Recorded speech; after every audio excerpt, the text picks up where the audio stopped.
할렐루야.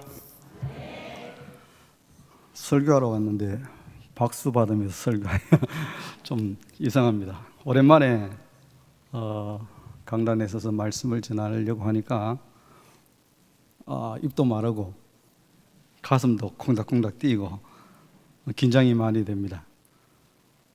날마다 하나님의 말씀을 전하는 그런 삶들을 살아왔었지만은 여전히 강단에 서기만 하면은 두렵고 떨리는 그런 마음들이 있고, 하나님께서 나에게 허락하여 주신 이 시간, 혹여라도 실수해서 우리 성도들의 마음의 상처는 없지 않을까 이런 생각들이 들고, 하나님께서 맡겨주신 이 시간에 최선을 다해서 하나님께서 살아 역사하심을 내가 간증하고 선포할 때에 어쩌면 오늘 이 드려지는 이 예배가 인생의 마지막 예배도 될 수 있는 그런 상황 가운데에, 지금까지는 내가 잘못 살아왔지만 말씀을 통해서 다시 한번 거듭나는 그런 역사가 나타난다면 얼마나 좋을까 이런 생각을 가지고 오늘 이 자리에 섰습니다. 아멘 하시면 긴장이 확 풀려요. 많이 풀려졌어요. 말씀 전할 때에 혹여라도 실수하더라도 저 사람 오랜만에 말씀 전해서 그런가 보다 하고 이해하시고, 은혜 되실 때는 아멘 하시고, 이렇게 하시면 없던 은혜도 우리에게 넘칠 줄 믿습니다. 잠시 기도드리겠습니다. 고마우신 아버지 하나님, 은혜와 사랑을 진심으로 감사를 드립니다. 하나님께서 사랑하는 우리 구미 상모교회를 120년 전에 아버지 안에 이 땅에 세워주시고, 계속해서 그 아버지 하나님 성장하는 교회로, 은혜로운 교회로 세워주심을 감사합니다. 하나님 사랑하는 우리 구미 상모교회가 이 아버지 구미 일대뿐만 아니라 한반도 일대를, 또한 아버지 열방을 품고 기도하고 하나님의 놀라운 역사를 선포하는 교회로 날마다 성장케 하시니 감사합니다. 특별히 새로운 목사님 하나님께서 구별하셨다가 이곳으로 보내주셔서 하나님 아버지 하나님 교회를 다니며 성도들을 섬길 수 있는 은혜를 주시니 감사합니다. 하나님 사랑하는 목사님을 통해서 이 강단에서 선포되어지는 그 말씀들이 성도들의 삶 가운데에 그대로 나타날 수 있도록 하나님 역사하여 주시옵소서. 이 강단에서 아버지 하나님 축복하며 기도하는 그 모든 축복의 기도가 성도들의 삶 가운데에 그대로 역사할 수 있도록 하나님 도와주시옵소서. 아버지 하나님 당회가 하나가 되어질 수 있도록 주여 도와주시고, 재직회가 하나가 되어줄 수 있도록 하나님 도와주시고, 온 성도가 아버지 하나님 목사님을 중심으로 해서 하나님 허락하여 주신 그 사명 감당할 수 있는 은혜가 우리 교회에 넘쳐나기를 간절히 소원하고 기도합니다. 하나님 사랑하는 보라가 찬양대가 주님 내 주여 뜻대로 하시옵소서. 아버지 하나님 주님 뜻에 순종하겠습니다. 고백의 찬양을 드렸습니다. 하나님 저들의 고백의 찬양이 입술의 고백만이 아니라 삶의 고백이 되어줄 수 있도록 역사하여 주시옵소서. 수많은 사람들이 아버지 하나님 저들의 고백했던 그 고백대로 아버지 하나님 수많은 사람들 동일하게 하나님 앞에 고백하며 살아갈 수 있는 그러한 아버지의 삶들이 되어줄 수 있도록 하나님 역사하여 주시옵소서. 오늘도 정성의 예물을 주님 앞에 구별해 드린 성도들이 있습니다. 하나님 이 예물 받아 주시옵소서. 이 예물이 쓰이는 곳곳마다 하나님의 영광이 나타날 뿐만 아니라 구원하는 그런 놀라운 역사가 하나님 나타날 수 있도록 하나님 도와주시고, 바치는 손길들마다 복에 복을 더하여 주시옵소서. 아버지 하나님 부족한 종 두렵고 떨리는 마음으로 이 자리에 섰습니다. 아버지 하나님 아무것도 알지 못합니다. 그러나 성령의 감동으로 기록되어진 이 말씀이 성령의 감동하심 속에서 선포되어지게 하여 주시고, 성령의 감동하심 속에서 아멘으로 화답할 수 있는 귀한 시간 되어줄 수 있도록 하나님 도와주셔서 우리들의 인생을 다시 한번 돌아보고 내가 하나님 앞에 어떻게 이 땅을 살아갈 것인가를 결단하고 결심하는 귀한 시간 되어줄 수 있도록 하나님 역사하여 주옵소서. 예수님 이름으로 기도하옵나이다. 아멘. 예전에 김성록 목사님께서 이 강단에서 말씀을 전하실 때는 강단이 조금 발판이 있어서 성도들이 더 잘 보였는데, 강단에 발판이 없다 보니까 제가 잘 안 보이는 것 같아요. 제가 중국에서 사역을 하다가 어쩔 수 없이 추방되어서 러시아로 사역지를 옮긴 지 벌써 2년하고도 10개월이 지났습니다. 세월이 엄청 빠릅니다. 그러니까 이제 다시 말씀드리면은 중국에 들어갈 수 있는 날도 법적으로는 1년 반 정도만 있으면은 들어갈 수는 있다는 거죠. 언젠가 하나님께서 그것을 허락하시면은 중국과 러시아를 왕래하면서 열심히 사역할 수 있는 그날이 있지 않을까 이런 생각이 되어집니다. 우리 성도님들 기도해 주시면은 그날이 속히 올 줄 믿습니다. 가장 추운 날 러시아에 도착해서 낯설고 물선 그런 땅, 말 한마디 하지 못하는 벌이 같은 그런 모습으로 출발했던 러시아에서의 그런 정착이었지만은 이제는 제법 몇 마디 현지인들과 소통하고 그들과 간단한 이야기를 나눌 수 있는 엄청난 수준이 되었습니다. 정말로 열심히 이를 악물고 러시아어 공부를 했습니다. 그런데 제가 심근경색 시술을 해서 그런지 아니면 나이가 들어서 그런지는 모르겠지만은 밤새도록 공부해서 아침에 책을 펼치면은 처음 보는 것 같아요. 열심히 단어를 외우고 했는데 학교 가서 책을 펼치면 이 단어가 뭐지? 생각이 나지 않는 거예요. 그래서 하나님 앞에 이런 기도했습니다. 하나님께서 나를 러시아 땅으로 인도해 주셔서 내가 순종해서 이곳으로 왔는데 러시아 방언을 주시든지 아니면 공부한 것만큼이라도 기억날 수 있도록 하나님 도와달라고 그렇게 열심히 기도했습니다. 하나님께서 러시아 방언은 허락하지 않으시고 1년이 지나니까 러시아 사람들이 말을 하는 것에 대해서 단어가 무슨 뜻인지는 모르겠는데 구분돼서 들려지기 시작하는 겁니다. 그래서 얼마나 감사한지 모릅니다. 이제는 더 욕심을 내서 하나님, 내가 예수를 만났는데 내 속에 하나님의 역사가 날마다 일어나는 것을 내가 너무 날마다 깨닫고 경험하고 그렇게 살아가는데 이것을 이 사람들에게 간증하고 싶은데 하나님 말을 못해서 러시아 말을 할 줄 몰라서 이 사람들에게 이 귀중한 이 소중한 이야기를 할 수 없다면은 나보다도 하나님이 손해가 아닙니까? 라고 이야기를 합니다. 하나님, 내가 러시아 말로 이 사람들에게 복음을 전하고 러시아 말로 내가 만났던 그 예수를 선포할 수 있도록 하나님 나에게 그런 은혜를 달라고 이렇게 지금 기도하고 있습니다. 아마도 이 기도도 곧 응답되어질 줄 믿습니다.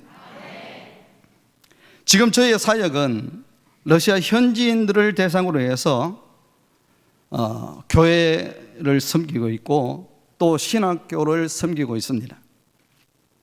또 한 가지는 제가 추방되어서 한국에 머물면서 가구 제작 기술을 배웠지 않습니까? 그래서 국가공인 자격증을 가졌어요. 아무나 가질 수 있는 거 아니에요. 그걸 따서 러시아에 들어가서 공방을 세웠어요. 공방을 만들어서 그 공방을 만든 그 가구 제작 기술로 인해서 이 강대상도 만들 줄 알아요. 그리고 십자가도 만들고 있어요. 교회에 필요한 수많은 물품들을 지금 만들고 있습니다. 그래서 제가 이래봐도 러시아에서는 인기가 좋습니다. 왜냐하면 교회마다 필요한 물품들이 많이 있거든요. 그전에는 전문가의 수준으로 만들지 못했는데 이제는 전문가가 와서 뚝딱뚝딱 만들어서 가져다 주고 설치해 주고 이러니까 처음에는 북한 선교한다고 되게 미워했는데 지금은 얼마나 서로 지나가면서도 아는 척 하는 사람들이 많은지 모릅니다. 제가 공방을 하게 되어진 것은 그것 가지고 뭐 그런 일들을 돕기 위해서가 아닙니다. 일거리가 있어야 북한 사람들을 만날 수 있기 때문에 그렇게 했는데 하나님께서 덤으로 러시아 땅에서 선교사들 사이에서도 인기 있는 사람으로 그렇게 만들어 주셨습니다. 얼마나 감사한지 모릅니다. 제가 러시아에 도착한 첫 주부터 시작된 첫 주부터 가서 사역을 그 현지 교회에서 했는데, 가보니까 블라디보스톡에서 한 1시간 반 정도 떨어진 그러한 시골 교회입니다. 가보니까 할머니, 할아버지 전체 다 합쳐도 한 10명 정도 되는 그러한 수준입니다. 그곳에서 한 가지 깨달은 것이, 정말로 한 생명이 귀하다. 한 생명이라도 혹시라도 그 주일 출석하지 않으면 마음이 아프고, 이 사람이 어디 갔을까? 혹시 어디에 아픈 것은 아닐까? 혹시 시험된 것은 아닐까 하는 그런 염려, 걱정. 한 생명이 천하보다 귀하다는 그 사실을 그곳에서 사역하면서 절실하게 느꼈습니다.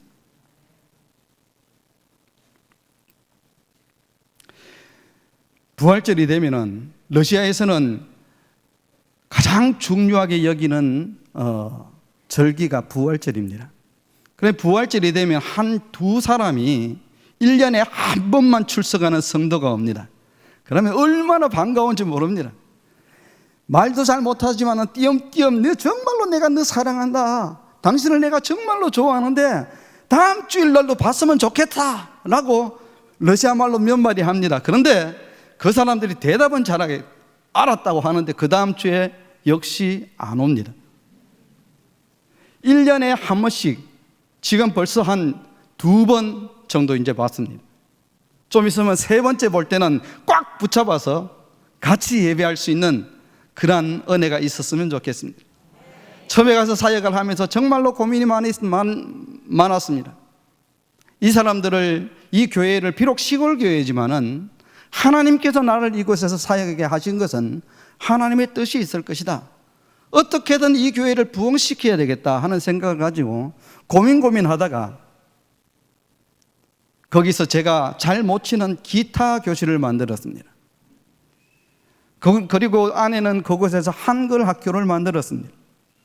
그런데 잘 못 치는 기타를 가르쳐 준다는 그러한 이야기에도 어린 학생들이 모여들기 시작했습니다. 그래서 작년, 그러니까 러시아는 1월 7일 날, 그리고 올해는 1월 7일 날이 성탄절이었었는데, 성탄절 날 고요한 밤, 거룩한 밤을 어린 학생들과 기타로 합주를 했습니다. 무슨 말로요? 한국어로 말입니다. 러시아 말은 당연히 할 수 있으니까 한국어로 고요한 밤, 거룩한 밤을 기타 치며 하나님 앞에 찬양을 드렸습니다. 덕분에 그 후에 교회에 어린 학생들이 몰려오기 시작했습니다. 모여서 그 어린 학생들이 러시아 말로 앞에서 찬양을 합니다. 이 어린 아이들이 찬양할 수 있는 이유는 러시아에는 학교에 음악 시간이 없습니다. 그렇기 때문에 모르는 찬양도 없고 아는 찬양도 없습니다. 앞에 세우면은 그냥 다 합니다. 모든 찬송가가 동일한 가사만 틀리지 동일한 곡조로 그렇게 찬양하고 있기 때문에 얼마나 은혜로운지 모릅니다. 나가서 찬양하라 하면은 망설이지 않고 나가서 처음 오는 사람도 읽습니다. 읽으면서 흥얼흥얼 찬양하는데 그래도 그것이 은혜롭습니다. 그런데 원치 않았던 코로나로 인해서 학교에서 지금 정부에서 학생들은 교회에 출석을 금하고 있습니다. 그러나 코로나 시기가 지나면은 그들로 말미암아서 교회가 다시 한번 부흥의 역사를 일으킬 줄 믿습니다. 저는 그 꿈을 꾸고 있습니다. 하나님께서 그 어린 학생들을 통해서 그 교회의 부흥의 역사를 이루어 줄 믿습니다. 하나님께서 그 생명들을 통해서 정말로 은혜 받고 내가 받은 이 은혜, 하나님께서 내게 베풀어 주신 이 은혜를 내가 무엇으로 보도할까 하는 그런 심정으로 그들이 가까운 북한을 향해서 나아갈 수 있는 귀한 사명자로 세워줄 줄 믿습니다. 저의 중점 사역은 중국에서와 마찬가지로 북한 선교입니다.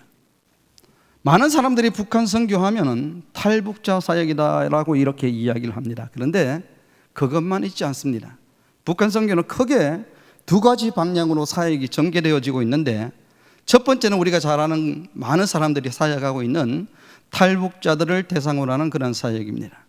두 번째는 잘 알려지지 않았지만은 소수의 선교사들이 엄밀하게 진행하고 있는 북한 내지 선교입니다. 대부분의 탈북자 사역은 그렇습니다.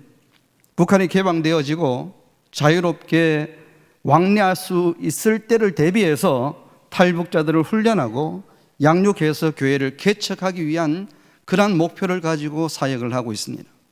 그러나 북한 내지 선교는 지금 북한 내부에 복음이 전거되어지고 그 땅에 교회가 세워지고 개척되어지는 그 일을 꿈꾸며 엄밀하게 사역하는 그러한 사역입니다.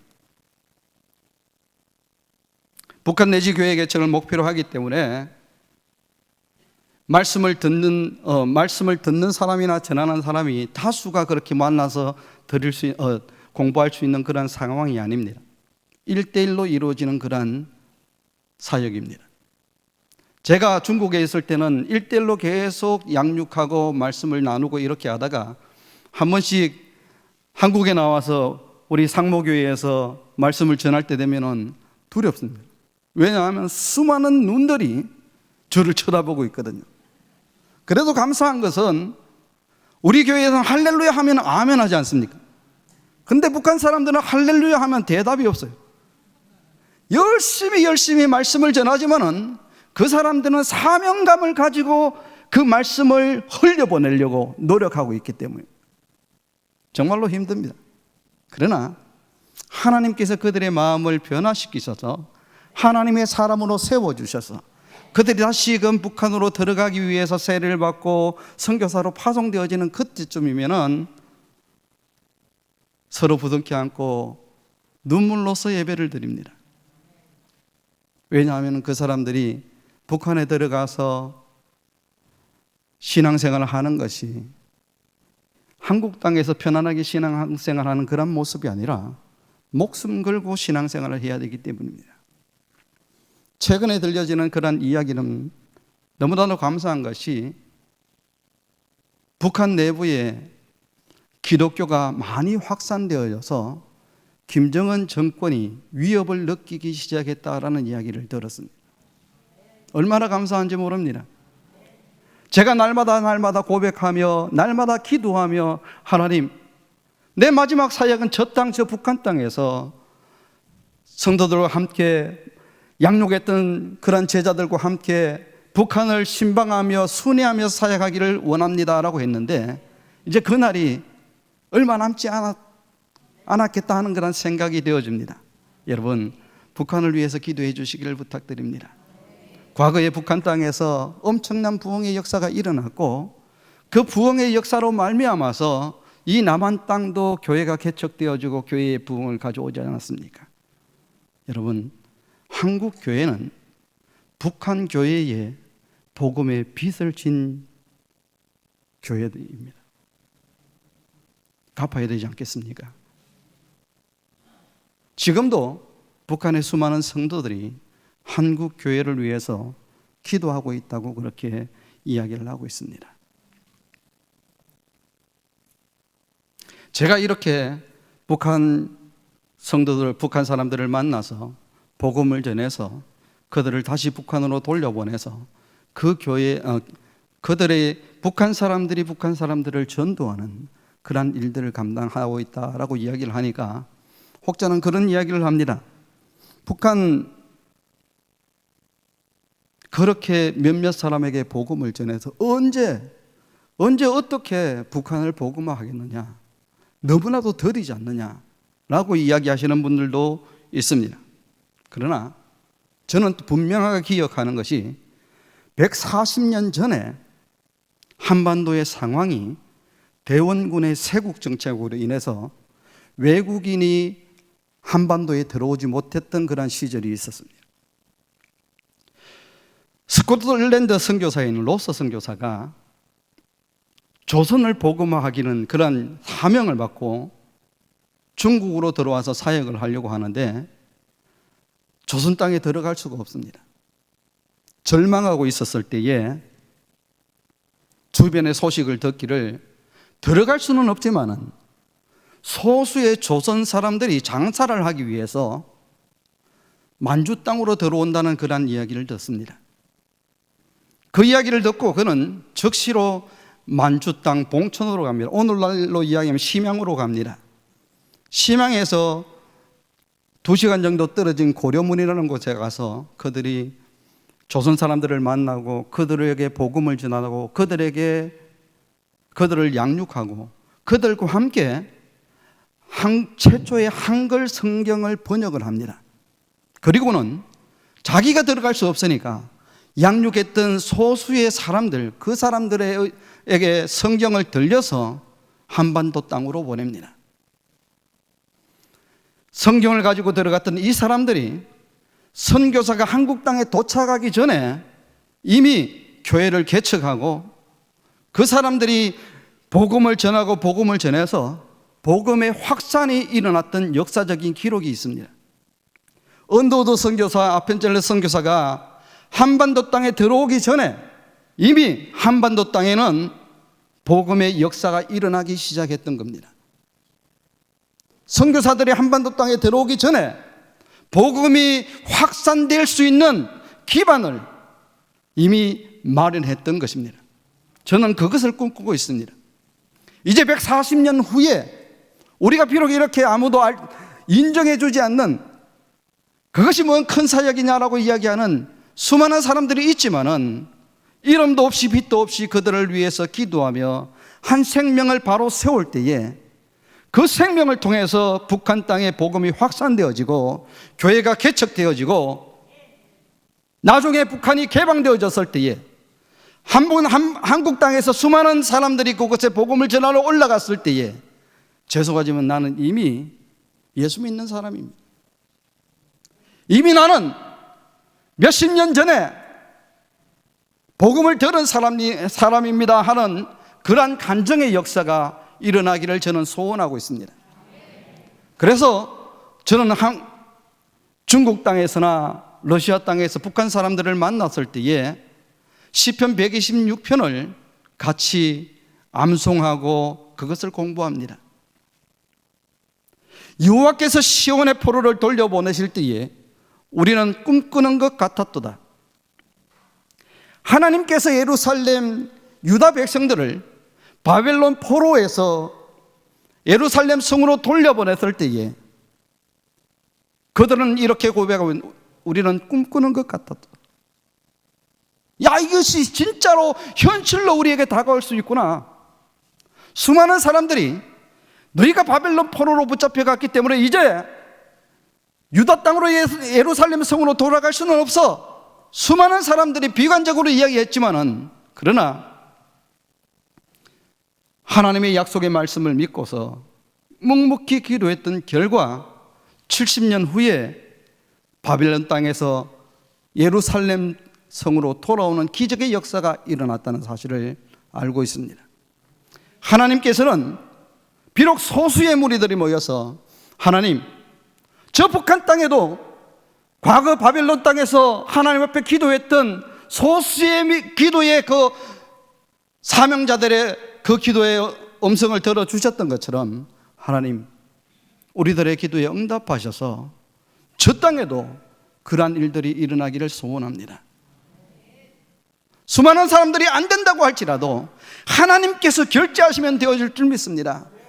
그래서 저는 북한 주민들을 만나서 양육하고 돌아갈 때마다 이 말씀을 전하고 함께 암송합니다. 지금도 가끔 중국에서 양육했던 북한 사람이 중국으로 다시 나와서 저하고 영상통화를 합니다. 러시아에서 있으면은 영상으로 통화하면서 시편 126편을 암송합니다.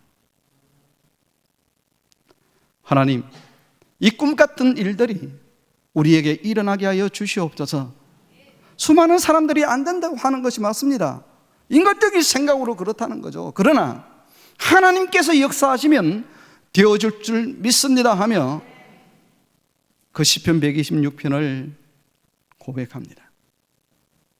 그러면서 눈물로서 내가 씨를 뿌리러 나가겠습니다.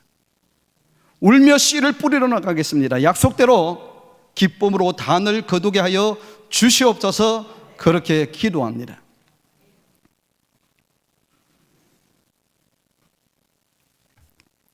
여러분, 하나님의 역사는 하나님의 말씀에 아멘 하는 자에게 이루어집니다. 될 수 있을까? 그것이 과연 가능할까? 하나님의 역사는 그런 사람들에게 이루어지는 것이 아닙니다. 하나님의 은혜는 하나님의 말씀 앞에 아멘 할 때, 믿음으로 아멘 할 때 하나님의 은혜가 그에게 주어진다는 겁니다. 오늘 본문은 제가 중국에서 추방되어져서 잠깐 진로에 대한 고민을 하고 있었을 때에 깨닫게 되어진 그런 말씀입니다. 오늘 본문은 저뿐만 아니라 예수를 믿고 거듭난 하나님의 사람된 우리 모든 성도들이 가야 할 길에 대해서 명확하게 알려주고 있다는 것입니다. 믿는 사람으로 이 땅을 어떻게 살아갈까? 어떤 믿음으로, 어떤 생각, 어떤 중심을 가지고 내가 신앙생활을 감당해야 될까? 거기에 대한 고민에 대해서 바울이 명쾌하게 몸소 실천하면서 보여줬던 그러한 내용의 말씀입니다. 바울과 바나바가 1차 전도 여행을 마치고 2차 전도 여행을 계획합니다. 어떻게 계획합니까? 15장 36절 말씀에서 우리가 주의 말씀을 전한 각 성으로 다시 가서 형제들이 어떠한가 방문하자. 다시 말하면 1차 전도 여행에 가서 방문을 했고 세운 교회들을 이제 2차 전도 여행을 시작할 때 우리가 그곳에 가서 그들을 다시금 세워보자. 그들의 신앙을 더더욱 굳건하게 세워주자 하면서 준비를 합니다. 계획을 세웁니다. 아마도 열심히 기도하면서 준비했을 것입니다. 15장 41절 말씀에 보면은 그 앞전에 바나바와 다투고 갈라섰던 바울은 실라와 함께 수레아와 길르기아로 다니며 사역을 시작했다고 합니다. 자신들이 계획했고 자신들이 준비했던 그 사역, 하나님께서 나에게 이렇게 가라고 말씀해 주셨구나, 그렇게 생각하고 달려갔던 그 길입니다. 그런데 자신들이 계획하고 기도했던 대로 사역을 하지만은 왠지 생각대로 되지 않습니다. 이것이 하나님께서 원하시는 길인 것 같은데, 그래서 그 길로 걸어가는데 안 되더라는 겁니다. 16장 6절 말씀에서 보니까 성령이 아시아에서 말씀을 전하지 못하게 하셨다라고 이렇게 기록이 되어져 있습니다. 바울은 자신이 기도하며 세운 계획대로 사역을 계속하려고 애를 씁니다. 그런데 7절 말씀에 보니까 예수의 영이 허락하지 않았다라고 이야기를 하고 있습니다. 무슨 말씀입니까? 자신이 기도하며 세운 선교의 계획대로 사역을 감당하고 있지만은 선교 사역이 자신이 세운 뜻대로 계획대로 안 되더라는 겁니다. 얼마나 기도했겠습니까? 하나님 길을 열어주시옵소서. 하나님 1차 때는 잘 되었는데, 1차 때는 아무 문제 없이 가서 복음을 전했는데, 우리가 더 준비해서 더 이들을 바로 세우려고 내가 이 길을 걸어가는데 왜 안 됩니까? 하나님 되게 하여 주시옵소서.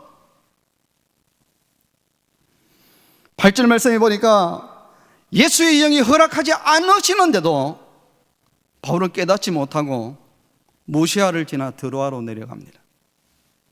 어쩌면 이러한 바울의 모습이 이 시대를 살고 있는 우리들의 모습이 아닌가 생각이 되어집니다.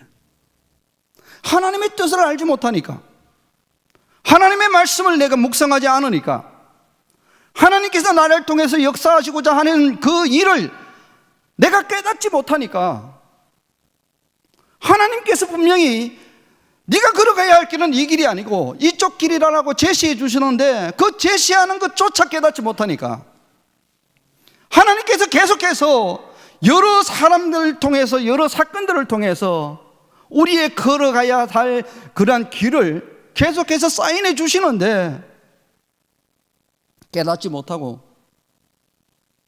내가 세운 계획이니까 수정할 수 없다, 그래도 내가 나름대로 기도하면서 준비했기 때문에 나는 이것을 포기할 수 없다. 내 판단이 맞다. 이렇게 고집 부리고 있지는 않은가? 아니, 무엇이 하나님의 뜻인지도 알지 못하고 지금껏 내가 이렇게 살아왔으니까, 지금껏 내가 이렇게 신앙생활을 하면서 살아왔으니까, 수십 년을 내가 걸어온 길이니까 당연히 나는 이렇게 걸어가야 되겠다. 이 길이 옳은 길이겠지 하면서 혹여라도 하나님의 뜻을 깨닫지 못하고 사인 주시는데도 무감각한 그런 삶들을 살아가고 있지는 않습니까? 깨닫지 못하고 계속해서 자신의 계획대로 진행하려는 바울에게 9절 말씀해 보니까 하나님께서 환상을 통해서 깨닫게 해주십니다. 뭐라고요? 마게도냐로 건너와서 우리를 도우라. 네가 지금 준비하고 네가 당연하게 생각했던 그 길이 네가 걸어가야 할 길이 아니야. 네가 걸어가야 할 길은 이 길이 아니라 유럽 선교야. 소아시아에 가서 복음을 전하는 것이 아니라 유럽에 복음을 전해야 된다라고 환상을 통해서 깨닫게 하십니다. 바울이 어떻게 합니까? 하나님, 그래도 한 번 더 생각해 볼게요. 하나님, 지금까지 내가 수많은 사람들에게 큰 소리 치면서 나 이렇게 갈 거니까 기도해 주십시오. 내 소아시아에 가서 복음 전할 테니까 나를 위해서 협력해 주십시오. 기도해 주십시오. 이렇게 이야기했는데 내가 갑자기 마게도나로 넘어가면은 수많은 사람들이 나를 향해서 얼마나 비웃겠습니까? 안 됩니다 하지 않습니다. 바울은 적극적으로 주님의 뜻에 아멘하며 자신의 걸어가는 방향을 돌렸다는 겁니다.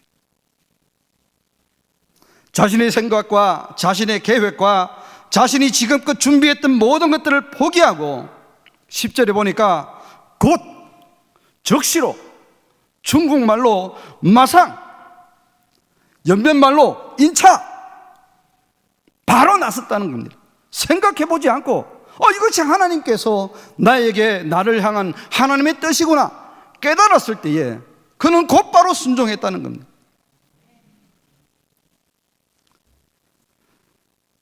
배를 떠나 사모드라게로 직행하고 이튿날에 네아폴리로 가서 마게도냐의 첫 성인 빌립보 성에 도착했다라고 이렇게 성경은 증거하고 있습니다. 하나님의 뜻을 깨닫게 되어지니까 깨닫는 그 순간 그는 돌아섰다는 겁니다. 앞뒤 좌우 생각하지 않고 하나님 사인 주시니까 아멘, 내가 그 길을 걸어가겠습니다 하며 준비하며 곧바로 달려갔다고 성경은 이야기하고 있습니다. 바울은 환상을 통해서 하나님께서 자신을 소아시아가 아닌 유럽 선교를 위해서 불러주셨다는 사실을 깨닫게 되어지니까 곧바로 자신의 생각을 포기하고 하나님의 뜻에 자신의 인생을 던져서 헌신합니다. 사랑하는 성도 여러분, 우리들의 모습이, 우리들의 신앙생활을 하는 그 모습들이 이런 모습이어야 된다는 거죠. 늘상 해오던 대로의 신앙생활이 아니라 오늘 밤 당장 나에게 하나님께서 길을 제시하면은 오늘 당장 순종할 수 있는, 언제나 순종의 준비가 되어져 있는 그런 성도로 살아가야만 된다는 겁니다.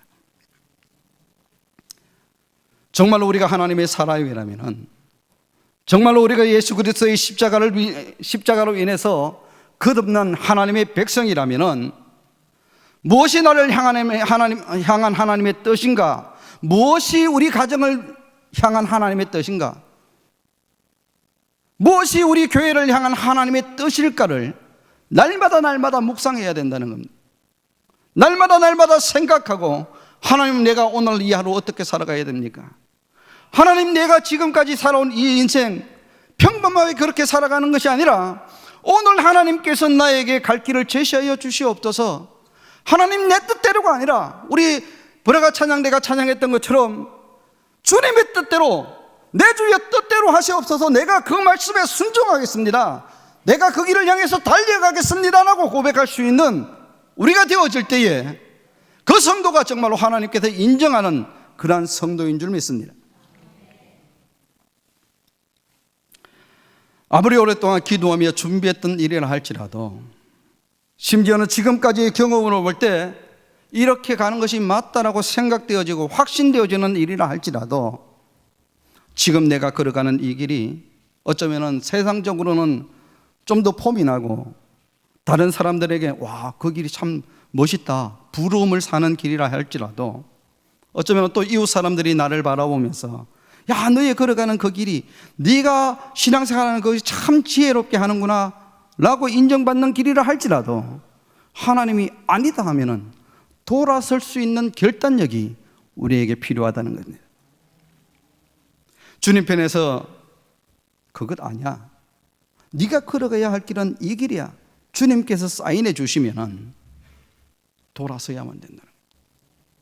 머뭇거리거나 망설여서는 안 된다는 겁니다. 이것이 그리스도인으로서 우리가 가야 할 길이라는 겁니다. 이것이 주님을 믿는 성도들이 걸어가야 할 길이라는 거예요. 내가 준비하고 내가 정해서 내가 원해서 가는 그 길이 아니라 하나님이 원해서, 하나님의 필요에 의해서, 내가 그 하나님의 필요에 헌신해서 쓰임받는 성도들이 되어야 한다는 것입니다. 여러분, 그런데 이 길을 걸어가는 것이 쉽지 않습니다. 바울이 주님의 뜻에 순종해서 유럽 선교의 길을 헌신하지만은 바울의 앞길에 평탄한 길만 있었던 것이 아닙니다. 감옥에도 갇히고 40에 하나 감한매를 맞기도 하고 수없이 죽을 고비를 넘기고 수없이 어려움을 당합니다. 그럼에도 불구하고 바울이 포기하지 않고 하나님 앞에 불평불만하지 않고 감사함으로 그 길을 계속해서 달려갈 수 있었던 것은 로마서 1장 15절에서 고백하는 것처럼 하나님으로부터 복음을 위하여 택정함을 받았다는 그 생각, 그 중심이 바울에 있었기 때문입니다. 하나님께서 바울을 유럽 선교를 위해서, 하나님께서 그를 택하셔서 정하셔서 그를 사용하시기 위해서 부르셨다는 그 사실을 바울이 확신하고 있었기 때문에 그 길이 힘들어도 죽을 고비를 넘기면서까지도 그 길을 걸어가게 되었다는 것입니다. 하나님께서 복음을 위하여서 나를 택하시고 부르셨다는 그 중심이 우리에게 있다면 나에게 주어진 십자가의 길을 우리는 걸을 수 있습니다. 아무리 어렵고 아무리 힘든 일이라 할지라도 하나님께서 나에게 역사하셔서 나를 이끌어 가시고 택하여 주셔서 내가 이 길을 걸어가는 것이라는 확신만 있다면 힘들지 않습니다. 감사하며 갈 수 있습니다. 찬양하며 갈 수 있다는 거죠. 사랑하는 성도 여러분, 지금 여러분 예수 믿는 것 때문에 당하는 어려움들이 있습니까? 말씀대로 순종하며 살려는 노력 때문에 손해보는 일들이 여러분에게 있습니까?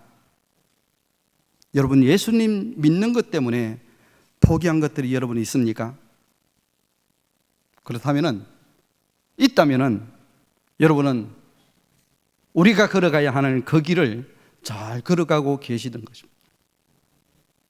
왜냐하면 구원받는 성도의 분명한 증거가 바로 좁은 문으로 들어가는 겁니다. 좁은 길을 걷는 것이기 때문입니다.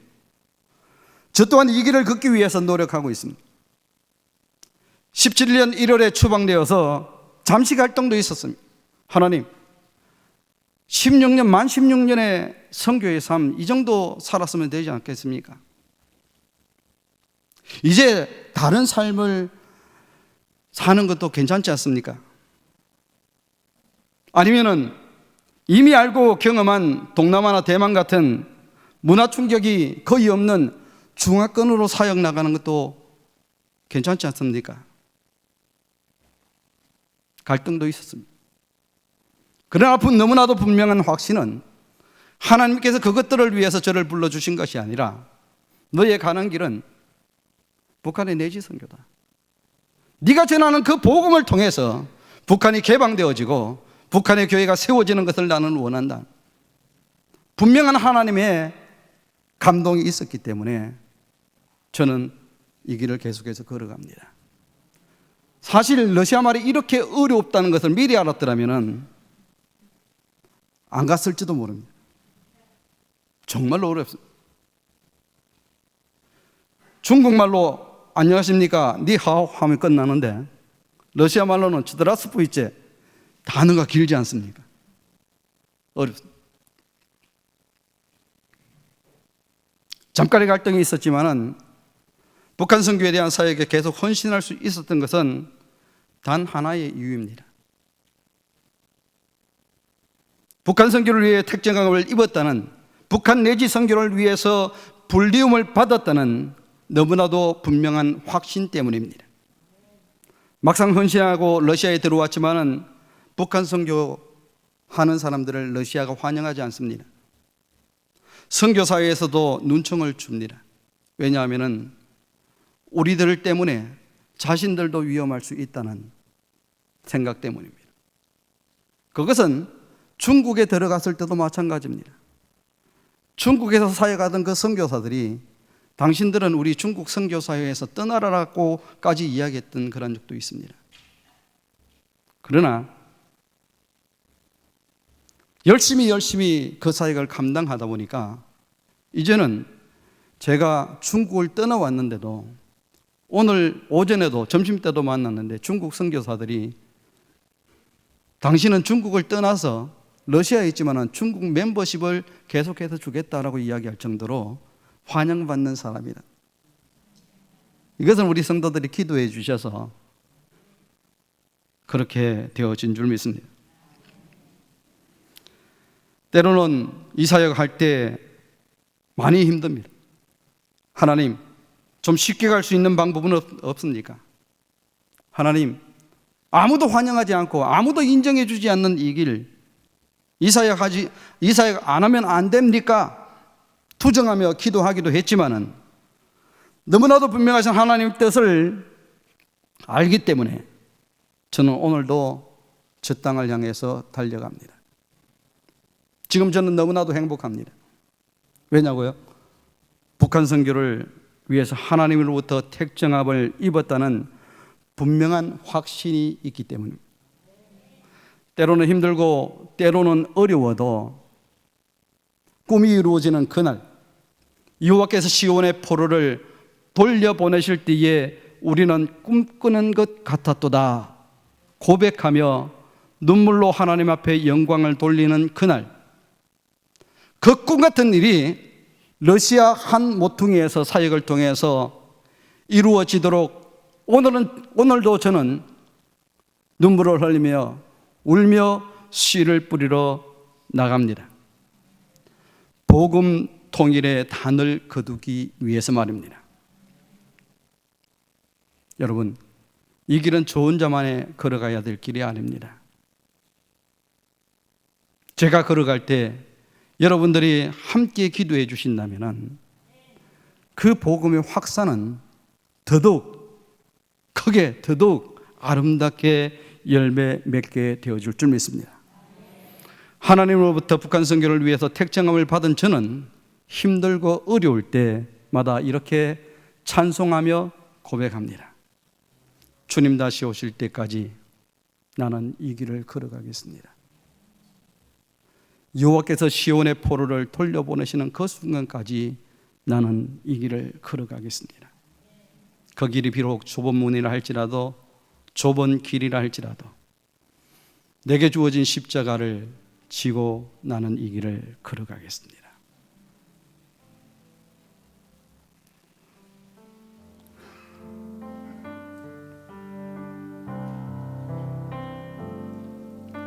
주님 다시 오실 때까지 나는 이 길을 가리라. 좁은 문, 좁은 길, 나의 십자가 지고 나의 가는 이 길 끝에서 나는 주님을 보리라. 영광의 내 주님 나를 맞아주시리. 주님 다시 오실 때까지 나는 일어나 달려가리라. 주의 영광 온 땅 덮을 때 나는 일어나 노래하리. 내 사모하는 주님 온 세상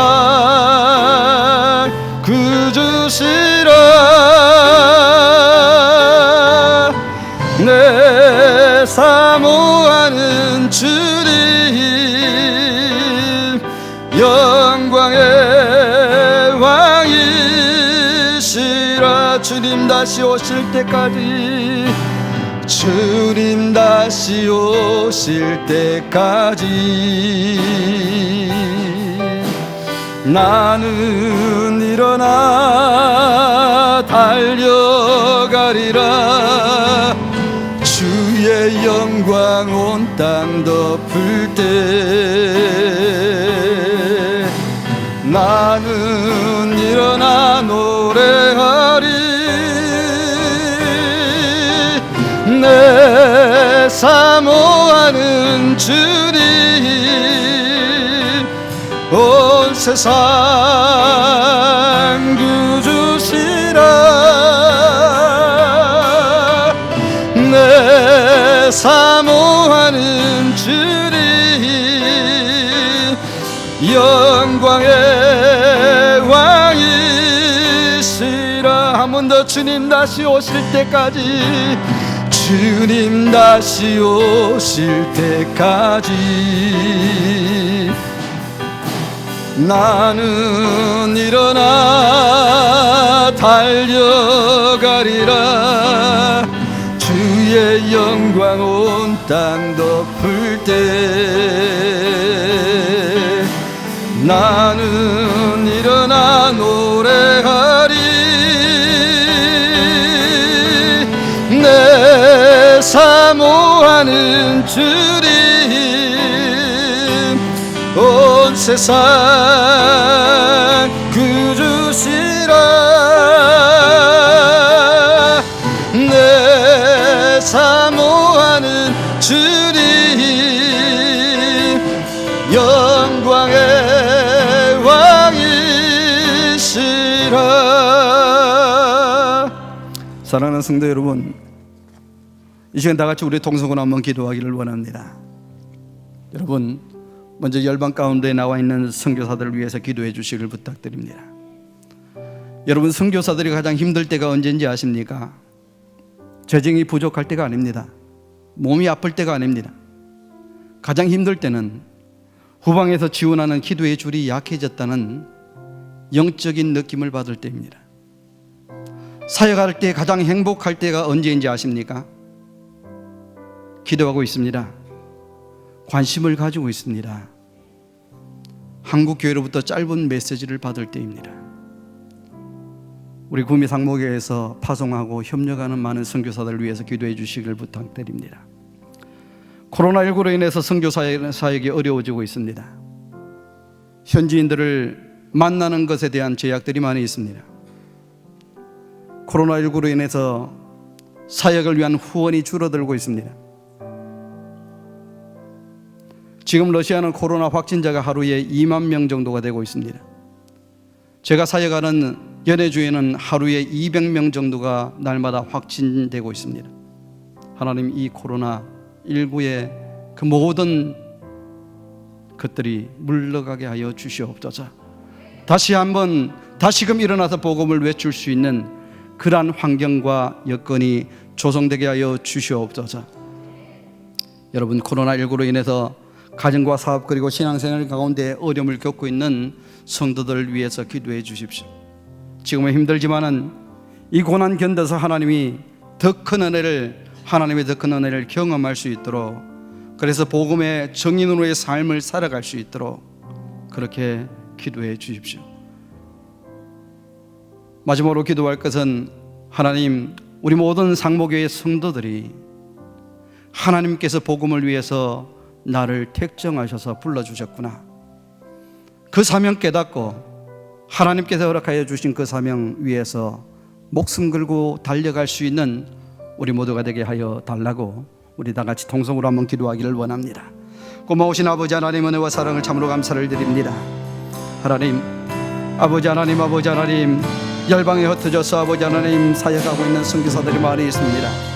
하나님, 저들을 긍휼히 여겨주시고 하나님께서 저들에게 허락하여 주셨던 그 사명 식어지지 아니하도록 주여 도와주시고 더더욱 불타오를 수 있도록 하나님 역사하여 주시옵소서. 하나님, 저들을 보내놓고 기도하는 기도의 후원자들이 많아지기를 원합니다. 관심을 가지고 격려하는 아버지 하나님 수많은 성도들이 있기를 원합니다. 더 열심히 아버지 저들이 사역할 수 있도록 모든 환경과 여건들을 하나님 조성하여 주시고, 특별히 코로나19로 인해서 아버지 하나님 선교의 아버지 하나님 어려움이 많이 있습니다. 아버지는 현지인들을 만나는 이 아버지 많은 제약들이 있습니다. 아버지, 한국이 없어서 비행기가 없어서 들어가지 못하는 자들도 많이 있습니다. 비자 문제가 해결되지 않아서 어려움을 겪고 있는 자들이 있습니다. 하나님이 모든 문제 해결하여 주시옵소서. 무엇보다도 코로나19로 인해서 아버지 하나님 사랑하는 성도들, 아버지 하나님 사업과 이투와 생업들이 어려운 가운데 있습니다. 하나님 아버지, 이 모든 아버지 하나님 해결하여 주시고, 특별히 사랑하는 우리 구미 상목의 모든 성도들을 하나님께서 축복하셔서 저들이 하나님께서 복음을 위해서 택정해 주셨다는 그 확신 가지고 이 땅을 살아가기에 부족함이 없도록 하나님 역사하여 주시옵소서. 고마우신 아버지 하나님 감사합니다. 하나님, 사랑하는 우리 구미 상목교회를 하나님 이곳까지 에베네셀로 인도해 주시니 감사합니다.